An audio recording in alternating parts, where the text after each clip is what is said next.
बिस्मिल्लाहिर्रहमानिर्रहीम। अस्सलाम वालेकुम स्टूडेंट्स। आज हम बायोलॉजी 10th का चैप्टर नंबर 3 जो है स्टार्ट करने जा रहे हैं और इसका नाम है कोऑर्डिनेशन एंड कंट्रोल। सबसे पहले हम अपने चैप्टर का थीम समझेंगे कि इस चैप्टर में हम क्या डिस्कस करने जा रहे हैं। कोऑर्डिनेशन का मतलब होता है ताउन, मिल के काम करना। कंट्रोल मतलब के काबू में रखना।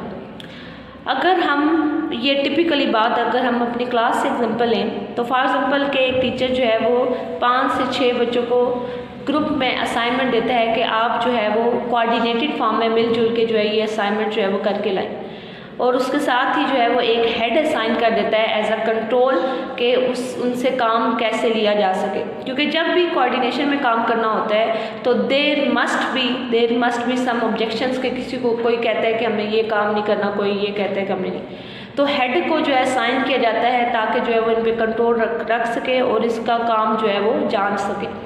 सिमिलरली अगर हम यही एग्जांपल अपनी एक लिविंग बॉडी पे जो है वो अप्लाई करें तो हमारी बॉडी में जो है हम अपनी बॉडी की अगर एग्जांपल लें तो हम जो है वो रोज़ाना डिफरेंट काम करते हैं। तो एक काम करते हुए हमारा सिर्फ एक ऑर्गन इन्वॉल्व नहीं होता, एक बॉडी पार्ट इन्वॉल्व नहीं होता, डिफरेंट बॉडी पार्ट्स इन्वॉल्व हो रहे हैं। फॉर एग्जाम्पल कि एक टीचर का एक क्लास में पढ़ाना, अब उस टाइम टीचर का जो है वो लिप्स इन्वॉल्व हो रहे हैं, माउथ इन्वॉल्व हो रहा है, टंग इन्वॉल्व हो रही है, ब्रेन इन्वॉल्व हो रहा है, बॉडी मूवमेंट्स इन्वॉल्व हो रही हैं ताकि एक लेक्चर को जो है वो अच्छा जो है वो डिलीवर किया जा सके। सिमिलरली क्लास में बैठे हुए जो स्टूडेंट्स हैं वो ईयर्स मतलब अपने कानों से सुन रहे हैं, अपने ब्रेन के साथ एनालाइज करें कि हमें क्या पढ़ाया जा रहा है, अपनी आँखों से बोर्ड पर देख रहे हैं कि क्या हम पढ़ रहे हैं। तो ये जब भी हम कोई काम करते हैं तो एट अ टाइम हम अपने काम को बेहतर बनाने के लिए डिफरेंट ऑर्गन्स की जो है वो इन्वायरमेंट शामिल होती है, वो ऑर्गन्स मिलजुल के काम करते हैं और ये सब को इन सब को कंट्रोल कर रहा होता है इन ऑर्गन्स को एक कंट्रोल यूनिट। जिस तरह फॉर एग्जांपल ब्रेन जो है वो कंट्रोल कर रहा होता है कि किस ऑर्गन से कैसा और किस वक्त किस तरह से काम लेना है।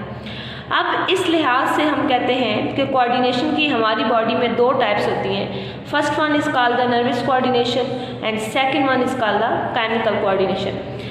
नाम से प्रेजेंट हो रहा है कि नर्वस कोऑर्डिनेशन जो है इट इज़ ब्रॉड बाय, ये किसकी वजह से होती है, it is broad by the nervous system. और अगर हम नर्वस सिस्टम का तस्करा करें तो नर्वस सिस्टम जो है it is compose of mainly brain, spinal cord and nerves. ये 3 मेन चीज़ें आती हैं जो हम बाद में चैप्टर में डिस्कस करेंगे। Second type is chemical coordination. Chemical coordination के नाम से प्रेजेंट हो रहा है कि some sort of chemicals involve होंगे इसमें। तो वो ख़ास किस्म के केमिकल्स क्या कहलाते हैं, हार्मोन्स कहलाते हैं। और हार्मोन्स जो हैं वो होते क्या हैं बाद में हम डिस्कस करेंगे। ये हार्मोन्स बेटा ये ख़ास किस्म के केमिकल्स हैं which are released by the endocrine glands. Chemical coordination is brought by the endocrine glands. Now what are the endocrine glands? So first of all we will understand what are glands. Glands are such specific organs in our body that produce specific type of secretions. Glands हमारी body में एक ख़ास किस्म के ऐसे organs होते हैं जो मखसूस किस्म की सिक्रीशंस या फ्लूइड रिलीज़ करते हैं। एंडोक्राइन ग्लैंड्स भी ऐसे ही एक ग्लैंड्स है जो ख़ास किस्म के सिक्रीशन जिनको हम हार्मोन के नाम से जानते हैं। और हार्मोन्स ऐसे केमिकल्स हैं जो हमारी बॉडी में डिफरेंट फंक्शंस को रेगुलेट करने में हेल्प करते हैं। For example insulin, common word आपने इंसुलिन सुना होगा, डायबिटीज़ या शुगर के लोगों को ठीक करने के लिए यूज़ की जाती है। Insulin is also a hormone. Next हम डिस्कस करते हैं कि कंपोनेंट्स ऑफ कोऑर्डिनेटेड एक्शन के एक्शन कोई भी हो, कोई भी काम हो, बेशक वो हम नर्वस कोऑर्डिनेशन से करें या केमिकल कोऑर्डिनेशन से करें, तो उसके कंपोनेंट्स क्या हैं, उसके मेजर जो है वो फैक्टर्स क्या है कि किस किस तरह से जो है हमारे बॉडी ऑर्गन या कौन कौन से किस लेवल पे बॉडी ऑर्गन्स इन्वॉल्व होते हैं और एक एक्शन को जो है बेटर जो है वो बना सकते हैं। तो सबसे पहले हमारे पास जो है वो कोऑर्डिनेटेड एक्शन के 5 कंपोनेंट्स होते हैं। पहला कंपोनेंट इसका नाम है जी stimulus. The first component is the stimulus. Know what is the stimulus? Stimulus is any change in the environment, हमारे माहौल में आने वाली ऐसी तब्दीली जो हमें उभारती है, जो हमें मजबूर करती है कि उसके ख़िलाफ़ हम रिएक्शन शो करें, उसके ख़िलाफ़ हम रिस्पांस शो करें। फॉर एग्ज़ाम्पल जैसे कि मैं कहती हूँ कि लाउड साउंड का आना, तेज़ आवाज़ का, या जो है वो ऊंची साउंड का आना कि जिसको हमारे ईयर्स बर्दाश्त नहीं कर सकते, तो फ़ौरन हमारा रिस्पॉन्स ये होता है कि हम अपने जो है वो कानों के ऊपर जो है वो हाथ रख लेते हैं ताकि वो लाउड साउंड हमारे ईयर्स को डैमेज ना कर सके। या अचानक से ब्राइट लाइट का, एक तेज़ रोशनी का आना और हम अपनी आँखों को बंद कर लेते हैं। तो ऐसा चेंज एनवायरनमेंट में आने वाला ऐसा चेंज जो कि हमें मजबूर करता है कि हम जो है वो उसके ख़िलाफ़ रिस्पांस शो करें। अब लाइट अगर नॉर्मल है तो हमें क्या ज़रूरत है आंखें बंद करने के लिए, तो that will not consider as a stimulus. तो स्टिमुलस बेटा एक्सटर्नली भी हो सकते हैं और इंटरनली भी। अब मैंने दो एग्जांपल जो आपको दिए हैं वो दिए हैं एक्सटर्नल स्टिमुलस की। इंटरनल स्टिमुलस ये है जी, फॉर एग्जांपल मुझे भूख लगती है। अब मुझे भूख लगती है तो कोई और तो मुझे ये आके नहीं बताएगा कि हाँ जी आपको भूख लगी है आप खाना खाएं, ये तो मेरे इंटरनली मैकेनिज्म ने मुझे बताया कि मुझे भूख लगी है तो then I will eat food. इसी तरह थर्स्ट के जो सेंसेशंस प्रोड्यूस होती है, मुझे प्यास लगती है, मैंने खुद पानी पीना है, कोई आके दूसरा मुझे नहीं कहेगा जी हाँ जी आपको प्यास लगी हुई आप पानी पी। तो स्टिमुलस ऐसा चेंज एक्सटर्नल या इंटरनल एनवायरनमेंट में आने वाला ऐसा चेंज जो कि हमें मजबूर करता है, जो कि हमें प्रोवोक करता है, उभारता है कि हम उसके खिलाफ रिस्पांस शो करें। इसमें टिपिकली अगर मैं एग्जांपल दूँ तो इसमें बेटा जी आ जाती है लाइट, इसमें आ जाती है हमारे पास साउंड, इसमें आ जाते हैं हमारे पास जो है वो स्मेल के सिग्नल्स आ जाते हैं कि स्मेल अच्छी है तो we will enjoy the smell, अगर स्मेल बुरी है तो हम जो है इसे अवॉइड करेंगे। तो डिफरेंट तरह की एग्जांपल्स इसमें आ जाती है स्टिमुलाई में। Our next factor of the coordinated action is receptors. Now what are the receptors? Receptors हमारी बॉडी के ख़ास सेल्स, ऐसे स्पेशल ऑर्गन्स या ऐसे स्पेशल टिश्यूज होते हैं जो आने वाले स्टिमुलस को रिसीव करते हैं ताकि जो है इसके खिलाफ जो है वो रिएक्शन प्रोड्यूस किया जा सके। इसमें टिपिकली एग्जांपल अगर हम लें तो रिसेप्टर्स में बेस्ट एग्जांपल्स आती है हमारे सेंस ऑर्गन्स की। सेंस ऑर्गन्स हमारी बॉडी के बेस्ट रिसेप्टर्स होते हैं जो आने वाले स्टिमुलस को रिसीव करते हैं। फॉर एग्जांपल लाइट का stimulus is received by our eyes, sound का stimulus received by our ears, smell का stimulus received by our nose. इसी तरह टच का जो स्टिमुलस है ये रिसीव करते हैं जी हमारी स्किन। इसी तरह टेस्ट का जो स्टिमुलस है वो रिसीव करिए हमारी टंग। तो ऐसे ऑर्गन्स या ऐसे टिश्यूज़ या ऐसे सेल जो आने वाले स्टिमुलस को रिसीव करते हैं they are consider as the receptors. अब नेक्स्ट है जी हमारे पास कोऑर्डिनेटर्स। कोऑर्डिनेटर मेजर फैक्टर होता है कोऑर्डिनेटेड एक्शन का। कोऑर्डिनेटर किसी भी अगर हम इंस्टीट्यूट में देख लें, किसी भी इदारे में देख लें, कोऑर्डिनेटर्स क्या हैं? कोऑर्डिनेटर वो हैं जो जांच पड़ताल करते हैं ओवरऑल पूरे के पूरे सिस्टम की मैनेजमेंट को कंट्रोल किए हुए। तो कोऑर्डिनेटर इस केस में भी बेटा ऐसे ही हैं। कोऑर्डिनेटर ऐसी चीज़ें होती हैं जो आने वाले मैसेज को, आने वाले स्टिमुलस को रिसीव करते हैं और ना सिर्फ इस स्टिमुलस को रिसीव करते हैं बल्कि इसको रीड आउट भी करते हैं, इसको एनालाइज भी करते हैं, इसका तज्ज़िया भी करते हैं कि आने वाला स्टिमुलस है कैसा। इसको एनालाइज करते हैं, इसको रीड आउट करते हैं ताकि आने वाले स्टिमुलस के खिलाफ जो है वो एक्शन प्रोड्यूस किया जा सके, उसके अकॉर्डिंग एक्शन प्रोड्यूस किया जा सके। अब फॉर एग्जांपल मैं कहती हूँ जी ब्राइट लाइट अचानक से सामने आई।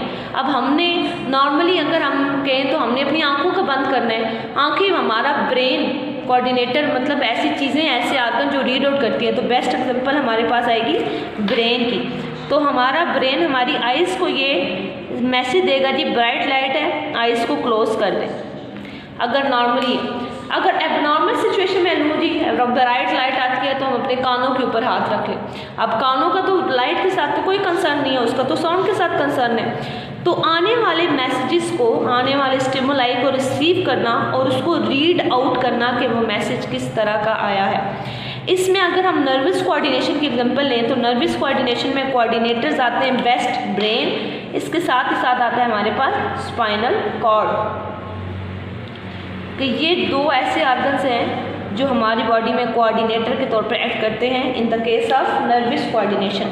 अगर हम केमिकल कोऑर्डिनेशन की बात करें तो उसमें एग्जांपल आती है हमारे पास किसकी, एंडोक्राइन ग्लैंड्स की, के आने वाले मैसेज के अकॉर्डिंग, आने वाले स्टिमुलस के अकॉर्डिंग ये एंडोक्राइन ग्लैंड जो है वो मखसूस किस्म के केमिकल्स हमारे ब्लड में रिलीज़ करेंगे जिसको हम हार्मोन्स के नाम से जानते हैं, ताकि नॉर्मल बॉडी फंक्शंस को रेगुलेट किया जा सके।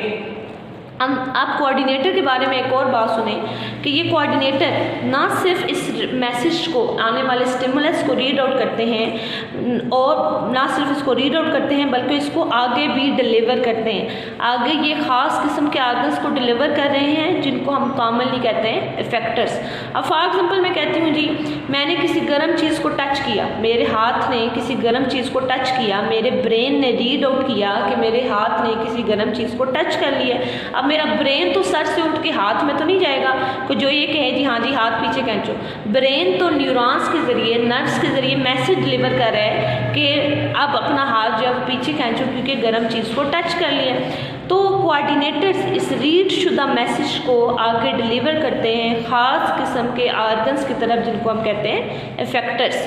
अब अगर मैं नर्वस कोऑर्डिनेशन की एग्जांपल लूँ तो नर्वस कोऑर्डिनेशंस में इफेक्टर्स आते हैं बेटा जी दो ख़ास किस्म के, एक है जी हमारे पास मसल्स और दूसरे हैं हमारे बॉडी के ग्लैंड्स। मसल्स फॉर एग्जांपल किसी गर्म चीज़ का, मेरे हाथ का किसी गर्म चीज़ को टच करना और फ़ौरन हाथ का पीछे खींचना, मेरे ब्रेन ने इस मैसेज को रीड आउट किया, मेरे जो मसल्स हैं, आर्म के मसल्स हैं वो कॉन्ट्रैक्ट होंगे ताकि अपना मैं हाथ पीछे खींचूँ। अब ग्लैंड्स में इसमें एग्जांपल आती है फॉर एग्जांपल जी मैंने जो है वो अपने मुंह में कोई चीज़ चुबाना चाह रही हूँ तो देन मेरे मुंह में जो स्लाइवरी ग्लैंड्स हैं वो स्लाइवा रिलीज़ करेंगे ताकि जो मुंह में मौजूद चीज़ है उसको लुब्रिकेट किया जा सके और उसको आगे जो है वो एसोफेगस की तरफ पुश करना जो है वो आसान हो सके। नेक्स्ट है हमारे पास, इसके बाद अगर हम केमिकल कोऑर्डिनेशन में एग्जांपल लें इफेक्टर्स की तो इसमें हमारा कोई भी बॉडी पार्ट आ सकता है। फॉर एग्जांपल बोन्स आ सकती हैं, फॉर एग्जांपल लिवर आ सकता है, फॉर एग्जांपल जो है वो मैं एग्जांपल अगर दूँ तो मेरे पास जो है ये एग्जांपल है कि कैल्शियम अगर हमारी बॉडी में, या मैं ब्लड की एग्जांपल ले रही हूँ, अगर मेरे ब्लड में कैल्शियम जो है वो कम हो गया है तो हम खास किस्म का हार्मोन जो है वो रिलीज़ होता है जिसको हम कह रहे हैं जी calcitonin hormone. Calcitonin hormone release होगा, बोन से जो है वो लेके आएगा एक्स्ट्रा कैल्शियम को ताकि ब्लड में इन्वॉल्व किया जा सके और ब्लड में कंसंट्रेशन ऑफ द कैल्शियम जो है मेंटेन की जा सके। लास्ट हमारे पास कंपोनेंट आ रहा है जिसका नाम है रेस्पॉन्स। रेस्पॉन्स का नाम है जी, रेस्पॉन्स का दूसरा नाम है जी एक्शन, काम करना। आने वाले जो चीज़ है, जो मैसेज है, जो स्टिमुलस है, जो सिग्नल है, उसके ख़िलाफ़ जो है वो काम करना, एक्शन परफॉर्म करना है। जिस तरह का स्टिमुलस आया है उस तरह का एक्शन प्रोड्यूस करना, उसको हम क्या कह रहे हैं, रेस्पॉन्स कह रहे हैं। तो कोऑर्डिनेटर इस रीड शुदा मैसेज को, इस आने वाले स्टिमुलस को रिसीव करते हैं और एक्शन, ख़ास किस्म का एक्शन प्रोड्यूस करवाने में हेल्प करते हैं। फॉर एग्ज़ाम्पल हमने अभी अपने लेक्चर में बहुत सी एग्जांपल डिस्कस किए हैं जी, अपनी आंखों का बंद करना in the case of bright light, अपने ईयर्स को जो है वो बंद करना in the case of loud sound, अपने जो है हाथ को पीछे खींचना इन द केस ऑफ जो है हार्ड ऑब्जेक्ट को टच करते। अब ये एग्जांपल्स मैं ह्यूमन बॉडी के ले रही हूँ या एनिमल बॉडी के ले रही हूँ। अब इसका हरगिज़ मतलब नहीं है कि प्लांट्स कोऑर्डिनेशन में इन्वॉल्व नहीं होते, प्लांट्स भी कोऑर्डिनेशन शो करते हैं, प्लांट्स भी स्पेसिफिकेशन शो करते हैं। फॉर एग्जांपल प्लांट्स अपने बॉडी पार्ट्स को मूव करते हैं, जिस तरह सूरजमुखी के फूल का मूव करना, सूरज के मूवमेंट्स के लिहाज से सूरजमुखी के फूल का मूव करना, इसी तरह बॉडी पार्ट्स का, पत्तों का हिलना, शाखों का हिलना, ये भी तो कोऑर्डिनेटेड एक्शंस हैं। तो उनमें भी ख़ास किस्म के ऑर्गन्स हैं, ख़ास किस्म के हार्मोन्स हैं जो कोऑर्डिनेशन करते हैं। लेकिन प्लांट्स का जो रिस्पांस होता है या प्लांट्स का जो कोऑर्डिनेशन होती है एज सच कम्प्लेक्स नहीं होती जिस तरह से जो है वो एनिमल्स की होती है। अब टिपिकली लास्ट में अगर मैं बात करूँ केमिकल और नर्वस कोऑर्डिनेशन की, तो केमिकल कोऑर्डिनेशन में जो रिस्पांस प्रोड्यूस होता है या जो हम शो करते हैं, जो सिग्नल्स प्रोड्यूस होते हैं, उसमें जो रिस्पांस प्रोड्यूस होते हैं नर्वस कोऑर्डिनेशन में, वो इमीडिएट होते हैं, फ़ौरन होते हैं और शॉर्ट लिविंग होते हैं, मतलब थोड़ी देर के लिए होते हैं। फॉर एग्जाम्पल ब्राइट लाइट के केस में अपनी आंखों को बंद करना। अब अपनी आंखों को पूरा दिन तो हम बंद करने से रहे, इमीडिएट फ़ौरन बंद करेंगे और ये थोड़ी देर के लिए रिस्पांस होता है। लेकिन केमिकल कोऑर्डिनेशन में जो रिस्पांस होते हैं वो प्रोड्यूस तो स्लोली होते हैं। फॉर एग्जांपल मेरे ब्लड के अंदर ग्लूकोज लेवल कम हो गया है तो ग्लूकागॉन हार्मोन रिलीज़ होना है, तो इसमें इसके रिलीज़ होने में और उसको ग्लूकोज लेवल को मेंटेन करने में टाइम लगेगा। लेकिन ये जो रिस्पॉन्सेज होते हैं वो लॉन्ग लिविंग होते हैं कि 10-10 मिनट बाद ग्लूकागॉन रिलीज़ नहीं होगा, ये काफ़ी देर के लिए ये ग्लूकागॉन जो है हमारे ग्लूकोज लेवल को ब्लड में मेंटेन रखेगा। तो ये था तो हमारा चैप्टर नंबर 3 का फर्स्ट लेक्चर। होप्स हो कि आपको समझ आ गया। ओके स्टूडेंट्स, अल्लाह हाफिज़।